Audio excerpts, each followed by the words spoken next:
Salut à toi, j'espère que tu vas bien et aujourd'hui j'aimerais te parler de temps mort. Tu sais, les temps morts, ce sont tous les petits moments que tu as dans une journée.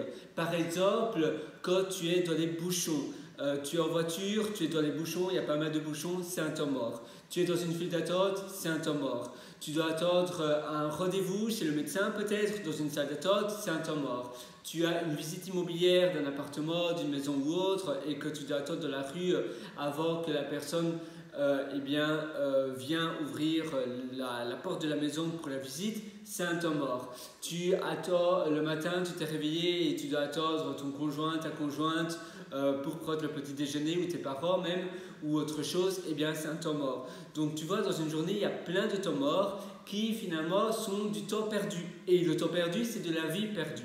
Alors comment on peut récupérer finalement tous ces moments de vie perdus pour les utiliser à bon escient, pour les utiliser envers nous-mêmes pour notre investissement personnel? Eh bien, tu peux écouter des podcasts sur ton téléphone. De nos jours, on a tous un smartphone, on a tous un lecteur finalement de musique dans notre poche grâce à notre téléphone.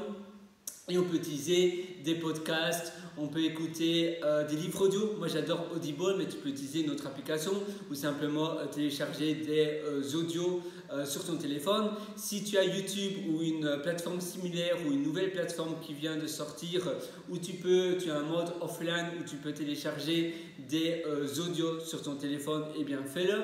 Tu vois, tu as mille et une manières d'écouter des choses intéressantes. La deuxième chose, c'est de penser à ce que tu dois faire, de brainstormer par exemple. Et donc, tu dois avoir une liste de choses. Parce que essayer de brainstormer pour brainstormer, si tu n'as rien de concret, eh bien, tu vas prendre plus de temps à savoir et essayer de voir quoi penser que vraiment bien utiliser le temps. Mais si tu as une liste de choses déjà prêtes à brainstormer, tu vas directement pouvoir focaliser ton cerveau sur les choses à brainstormer. Donc tu vois, en fait la différence c'est, tu te dis ah d'accord, c'est un peu comme quand tu veux te réveiller le matin, tu te dis oh je reste un peu dans le lit, j'essaie de brainstormer et en fait non, tu te rendors et finalement ce temps est très mal utilisé.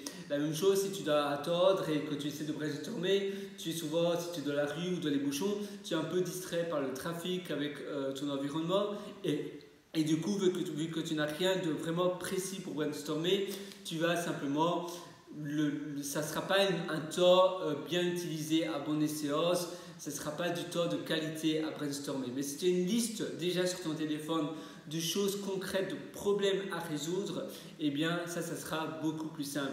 Une liste de problèmes, de bugs dans ta vie que tu dois résoudre. Et directement, dès que tu as un temps mort, tu ouvres cette page, cette application de notes. Moi personnellement, j'utilise Bear, mais tu as plein d'autres applications de notes où tu ouvres ton application et tu regardes directement brainstormer sur Bear, donc B-E-A-R.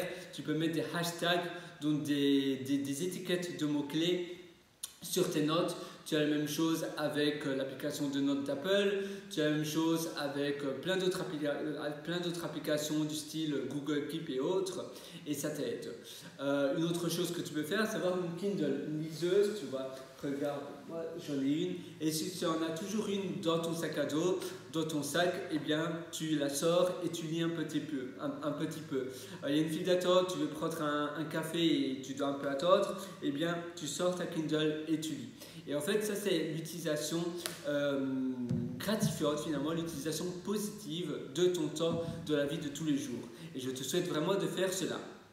Parce que tu vas te baigner aussi de choses positives au lieu de te baigner de mauvaises choses, au lieu de te baigner de pollution ou bien à attendre. Parfois le fait d'attendre c'est négatif, c'est voilà, tu râles un petit peu, oh là là je dois attendre. Non, tu vas justement prendre l'opportunité d'attendre. Tu vas changer, tu vas détourner l'utilisation, tu te diras attendre, c'est génial, je vais faire cela pendant ce temps-là. Ou bien je vais peut-être vite faire un petit montage vidéo sur iMovie sur mon téléphone ou sur mon autre téléphone, ou je vais peut-être faire une recherche que je devais absolument faire.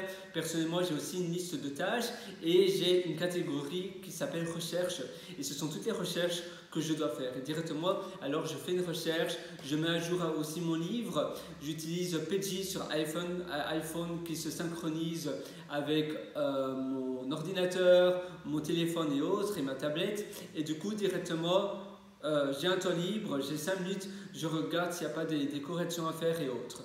Voilà, sur ce, je te souhaite tout le meilleur.